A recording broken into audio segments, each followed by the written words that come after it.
Hello everyone, I am Akash and I welcome you all in एकाग्रता। तो जैसे कि हमने लास्ट लेक्चर में हमने पढ़ा था, हमारा चार्टर एक्ट 1833 हमने पढ़ा था। अब हम आ चुके हैं 20 साल आगे 1853, जिसमें हम देखेंगे, हम शुरुआत में ही देखते हैं कि हम कंपेयर करेंगे 1833 को और 1853 से क्या क्या चीज़ अलग है, क्या क्या चीज़ अलग नहीं है।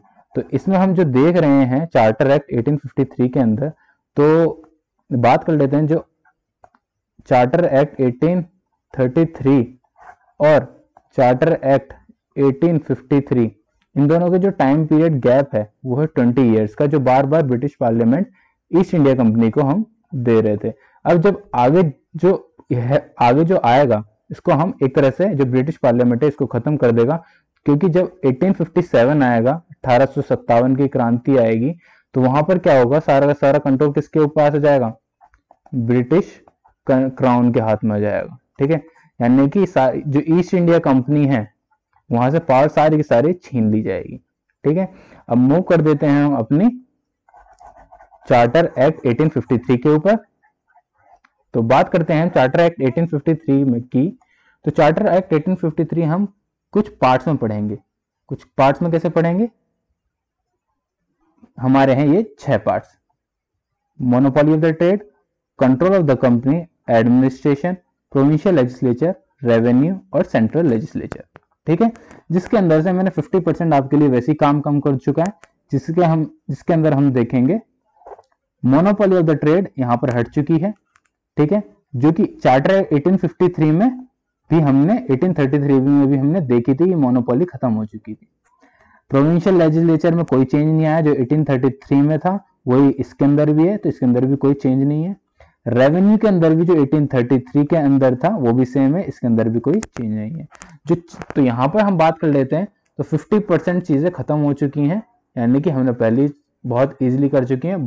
बाकी 50% ये हमारी है जो बहुत इजीली हम अभी कर लेंगे। तो जो इंपॉर्टेंट समझने के लिए है वो control of the company and administration, और सबसे इंपॉर्टेंट है सेंट्रल लेजिस्लेचर उस वक्त कैसा था। ठीक है, तो बात कर लेते हैं हमारा कंट्रोल ऑफ द कंपनी। हम बात करेंगे कंट्रोल ऑफ द कंपनी की। हम जब बात करें तो यहां पर 2 चीज आती हैं। एक तो हमने देख लिया था जो हमारा एक तरह से जो मोनोपोली थी ये सारी की सारी ओवर हो गई थी, तो सीधा जो मेन चीज बच रही थी वो क्या था, हमारा पॉलिटिकल पावर्स। जो पॉलिटिकल पावर्स थे हमने 1833 के अंदर देखा था। 1833 का बता रहा हूँ, 1833 में जो हमने देखा था कि जो मोनोपोली थी वो कोर्ट ऑफ डायरेक्टर के पास थी और बोर्ड ऑफ कंट्रोल के पास थी, जो दोनों की दोनों कहां पर रहते थे, हमारे ब्रिटेन में रहते थे। ठीक है, और जो कोर्ट ऑफ डायरेक्टर थे ये बेसिकली कौन थे, हमारे शेयर होल्डर्स। कहां के, ईस्ट इंडिया कंपनी के शेयर होल्डर्स। मैंने आपको पहले ही बता चुका है, आप पीछे जाके देख लेना। ठीक, तो कोर्ट ऑफ डायरेक्टर की जो हम बात करते हैं, जो कोर्ट ऑफ डायरेक्टर थे 1833 में, वो कितने थे हमने देखे थे, 24 ही चलते आ रहे थे शुरुआत से लेकर। तो मगर अब यह कर दिए 24 ना होकर क्या हो चुके हैं, अब इनकी संख्या 18 कर दी गई है। ठीक है, और कोर्ट ऑफ डायरेक्टर जो मेंबर्स थे वो 18 हो चुके हैं, जो ब्रिटिश के अंदर बैठे हैं, ब्रिटेन के अंदर बैठे हैं, जिनमें से 6 मेंबर्स कौन करेगी, ये ब्रिटेन गवर्नमेंट नॉमिनेट करेगी। ब्रिटिश क्राउन इसको क्या करेगी, नॉमिनेट करेगी। ठीक है, और इनका जो काम होगा, किसका, हमारे कोर्ट ऑफ डायरेक्टर का जो वर्क होगा, उनका क्या वर्क है, न्यू प्रेसिडेंसी और प्रोविंस को क्या करना, बनाना। ठीक है, नई प्रेसिडेंसी और प्रोविंस को बनाने का इनका काम होगा। अब भाई ये वर्क इनको क्यों दिया गया, तो जैसे कि मैं आप सभी को बताता हूं कि ये जो भी कोई काम होगा, जो भी कोई चीजें होंगी, वो क्या करेंगी, स्टार्टिंग के अंदर जो भी हर एक चीज का एक रीजन होगा जो हम देखेंगे। न्यू प्रेसिडेंसी और प्रोविंस बनाने का क्या रीजन है वो हम देखते हैं हमारे इस सेक्शन के अंदर। ठीक है, ये हमारा नया सेक्शन है। ठीक है, इसके अंदर देखते हैं अब नाउ से मतलब क्या है कि 1833 और 1853 के बीच में, 1833 और 1853 के बीच में जो ब्रिटिश ईस्ट इंडिया कंपनी है, ब्रिटिश पोजेशन है, वो बहुत ज्यादा बढ़ चुका है, बहुत ज्यादा बढ़ रहा है। जहां पर इन्होंने सिंध और पंजाब को भी अपने अंदर कंट्रोल में ले लिया है, जो ईस्ट इंडिया कंपनी के अंदर पार्ट में आ चुकी है। प्लस यहाँ पर डॉक्ट्राइन ऑफ लेफ्स आप सभी को पता होगा, जो डलहौजी लाया था, बहुत इंपॉर्टेंट क्वेश्चन है, ठीक है।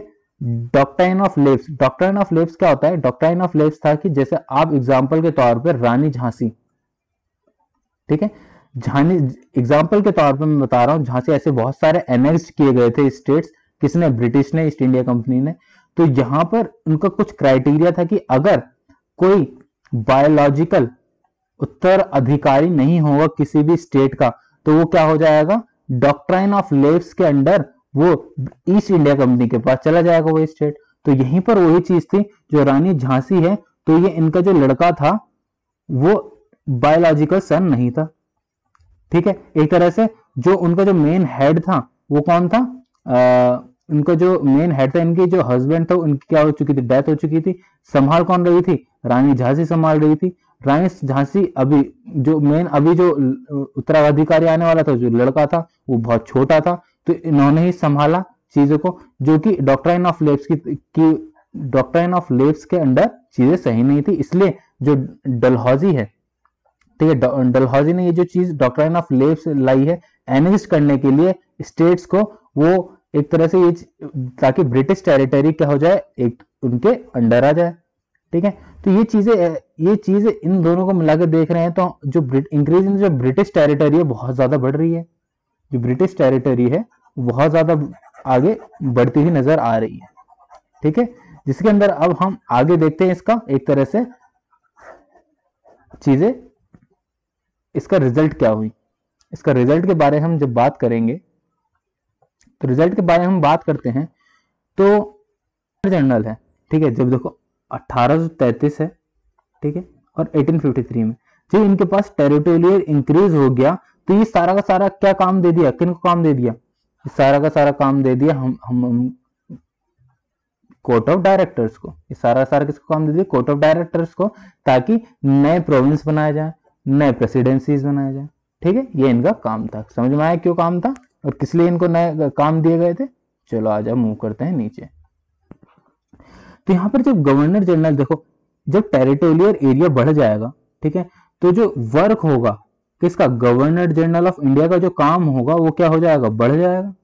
जब इनका काम बढ़ जाएगा तो इन्होंने क्या किया? जो पहले जो बंगाल प्रेसिडेंसी थी, बंगाल प्रेसिडेंसी जो हमने स्टार्टिंग में क्या पढ़ा था कि Bengal governor general of Bengal को क्या बनाया था? गवर्नर जनरल ऑफ इंडिया बना दिया गया था, ठीक है। जो पहला कौन था? विलियम बेंटिक, ठीक है। उसमें क्या था कि अब यहां पर जो गवर्नर जनरल ऑफ बंगाल है उसी को क्या बना दिया? Governor general of India. अब एक तरह से एक नया गवर्नर बनाया है किसका? बंगाल का।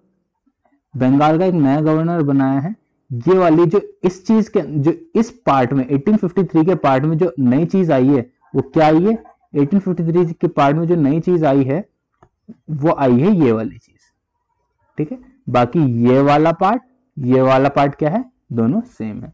तो नया पार्ट क्या है कि यहां पर जो बंगाल है, बंगाल का एक तरह से एक और नया गवर्नर बना दिया गया, ठीक है। बाकी आपको पता ही है 1833 में चार्टर एक्ट 1833 में ब्रिटिश प्रेसिडेंसी भी थी और बॉम्बे प्रेसिडेंसी भी थी, जिस गवर्नर के पास कोई भी लॉ मेकिंग पावर नहीं था। हम आगे इसको देखेंगे। अब बात कर देते हैं जब गवर्नर जनरल की जो एग्जीक्यूटिव काउंसिल थी, ठीक है, जिसके अंदर 4 मेंबर्स हुआ करते थे। पिट्स इंडिया एक्ट में ये 3 मेंबर्स हुआ करते थे। आगे चल के ये 4 मेंबर एक प्लस कर दिया गया था, जिसको कहा था मैकुले का काम क्या था? जो लेजिस्लेटिव जो लॉ बना रहे हैं, जो लेजिस्लेटिव लॉ बना रही है, ठीक है, उसका काम क्या था कि उनको एक तरह से सलाह देना। इस अकेले जो चश्मे वाला बंदा है, इस बंदे का क्या था? सलाह देने का काम था। इसका सलाह देने का काम था किसको? हमारे इन मेंबर्स को। कहां पर? कौन से एक्ट में? 1833 के एक्ट में। अब क्या नया चेंज है? इसको इन मेंबर के साथ ही जोड़ दिया गया। किसको? मैकुले को, ठीक है। मैकुले एक बंदा था या पहला बंदा था, ठीक है। ऐसे और भी बंदे होंगे जो अलग अलग टाइम पे अपॉइंट करते होंगे। तो 1853 में इन चारों मेंबर्स को इसके साथ ही जोड़ दिया गया। अब ये क्या कर सकता है? ये वोटिंग राइट भी इसको मिल चुके हैं, पहले वोटिंग राइट्स इसको नहीं थे, ठीक है। समझ में आया? आ जाते हैं, मूव करते हैं थोड़ा ऊपर। तो ये जो हम बात कर रहे हैं, हमने पहले क्या चीज पढ़ ली है? हमने कंट्रोल ऑफ द कंपनी पढ़ लिया, ठीक है, एडमिनिस्ट्रेशन पढ़ लिया। एडमिनिस्ट्रेशन के अंदर हमने क्या देखा है, हमने एडमिनिस्ट्रेशन के हमने देखा है हमारा गवर्नर जनरल की जो पावर है वो देखी है, ठीक है। और मतलब गवर्नर जनरल की पावर हमें पता ही है, लेजिस्लेटिव एग्जीक्यूटिव है, और एक तरह से अलग प्रेसिडेंसी बना दी गई है। क्यों बना दी गई है? क्योंकि वर्क ज्यादा हो चुका है। क्यों वर्क ज्यादा हो चुका है? क्योंकि ईस्ट इंडिया कंपनी का जो टेरिटोरियल एरिया है वो बहुत ज्यादा बढ़ चुका है, ठीक है। मेन चीज देखो इसके अंदर यही है 1853 के अंदर कि टेरिटोरियल एरिया बहुत ज्यादा बढ़ने की वजह से थोड़े थोड़े चेंजेस किए गए हैं, ठीक है, जो आगे जाके हमें देखने को मिलेंगे। वही चीज देखे एडमिनिस्ट्रेशन की बात करें तो जो इंडियन एडमिनिस्ट्रेशन है वहां पर जो कोऑर्डिनेटेड सर्विसेज थी जो कि सिर्फ यूरोपियंस के लिए थी, अब इंडियंस के लिए भी हो चुकी है। यानी कि जो मैंने आपको पहले ही बताया था 1833 एक्ट में कि जो कोऑर्डिनेटेड सर्विस थी वो हाई सिविल सर्विस पोस्ट के लिए थी, ठीक है। यहाँ पर और अनकोऑर्डिनेटेड थी जो पहले से इंडिया को मिल रखी थी वो किसके लिए थी? हमारे लोअर सिविल सर्विस पोस्ट के लिए। यानी कि अब जो इंडियंस है वो हायर सिविल सर्विसेज की पोस्ट पे भी आ सकते हैं, ठीक है। इतना समझ में आया? आ जाओ मूव करते हैं नेक्स्ट पार्ट में आ जाते हैं। जो नेक्स्ट पार्ट है वो है हमारा सेंट्रल लेजिस्लेचर। दो चीज पढ़ ली हैं, दोनों का एक तरह से लिंक क्या है, किस है? टेरिटोरियल एरिया बढ़ने से, इसलिए मैंने इसको साथ में ही कवर करवा दिया। एग्जाम्पल के तौर पे देखो यहीं से मैंने इसको अटैच कर दिया, ठीक है। अब बात आ जाती है हमारी सेंट्रल लेजिस्लेचर की। सेंट्रल लेजिस्लेचर की जब हम बात करेंगे तो देखो बहुत इंपॉर्टेंट है ये समझना सेंट्रल लेजिस्लेचर का कैसे काम करती थी। और ठीक है 1833 में कैसे काम करती थी और 1853 यानी कि जो प्रेजेंट जो हम अभी पढ़ रहे हैं उसमें कैसे काम कर रही है, ठीक है। तो अभी बात कर लेते हैं हम 1833 की, फिर बात करेंगे 1853 की। तो 1833 चार्टर एक्ट में क्या था कि जो लॉ बनाने वाले और लॉ को इंप्लीमेंट करने वाले कौन कौन थे, यानी कि लेजिस्लेटिव और एग्जीक्यूटिव वर्क करने वाले कौन कौन थे? एक हमारा गवर्नर था, 4 एग्जीक्यूटिव काउंसिल थे और एक कमांडर इन चीफ था, ठीक है।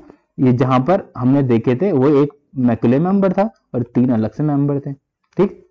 ये इनको एडवाइस करता था इन तीनों को, और ठीक है जो भी ये बनाते थे वो इनको साइंस करने के लिए दे देते थे। तो 3 जो थे, और यहाँ पर जो मेंबर्स कितने थे? हमारे 6 मेंबर्स थे। तो जो यहाँ पर जो 6 मेंबर्स थे ये किसका पार्ट है? ये 1833 का पार्ट है। अब 1853 में क्या नया हुआ कि व्हाट न्यू इन 1833, तो 6 लेजिस्लेटिव काउंसिलर्स को ऐड कर दिया गया।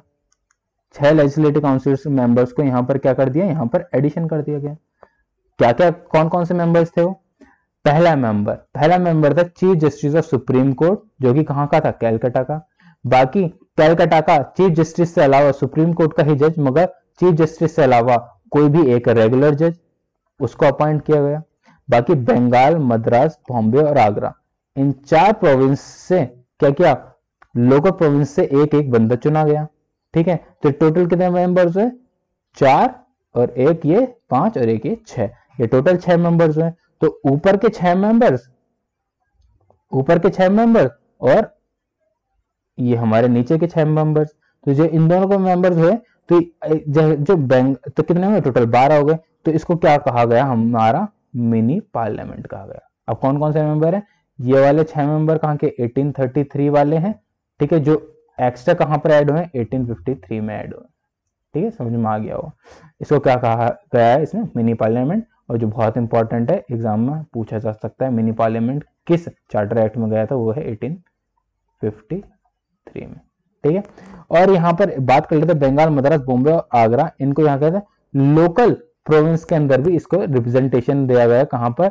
लॉ बनाने के लिए और लॉ इंप्लीमेंट करने के लिए, लेजिस्लेटिव और एग्जीक्यूटिव पावर दी गई, ठीक है। यहाँ पर लेजिस्लेटिव एग्जीक्यूटिव पावर बनाने के लिए इसको इसलिए कहा गया है मिनी पार्लियामेंट कहा गया है।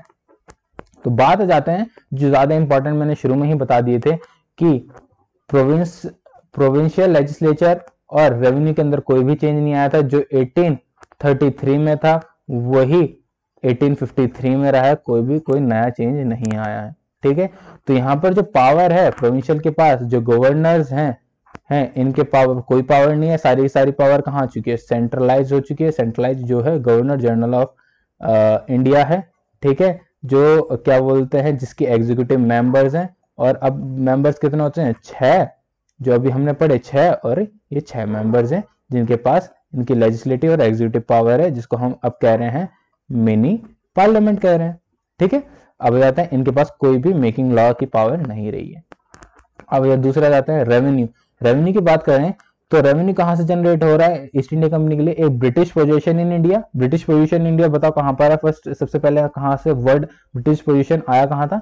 ये आया हमारा पिट्स इंडिया एक्ट में।